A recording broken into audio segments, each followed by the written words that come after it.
तर मराठा आंदोलक मनोज जरांगे यांचं आंदोलन स्क्रिप्टेड होतं, सरकारला लाचार होताना पाहिलं अशी टीका लक्ष्मण हाकेंनी केली. याला जरांगेंनी प्रत्युत्तर दिलंय.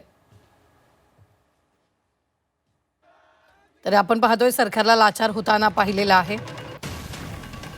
हाकेंचा जरांगेंसह राज्य सरकारवर निशाणा.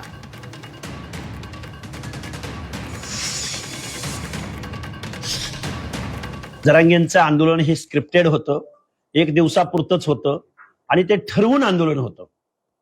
या आंदोलनामध्ये अनेक नेते, अनेक मंत्री गुंतलेले आहेत. सरकार लाचार होताना पाहिलं. विखे पाटील माकडाप्रमाणे इकडून तिकडे उड्या मारताना आम्ही पाहिले. विखे घराण्याची इब्रत धुळीस मिळवताना आम्ही विखे पाटलांना काल पाहिलं. ते माकडावून उड्या हाणते तर तुम्ही माकडीन व्हा त्यांच्या पुढं. काय त्याला एवढं बरोबरी करायची. ते माकडावून विखे पाटील उड्या हाणते तर आपण माकडीन व्हायचं, त्यांच्या पुढे जाऊन उड्या आणायचं. झालं. एकदा शेपूट जरी हालिलं तरी माकड बरोबर काम करतो.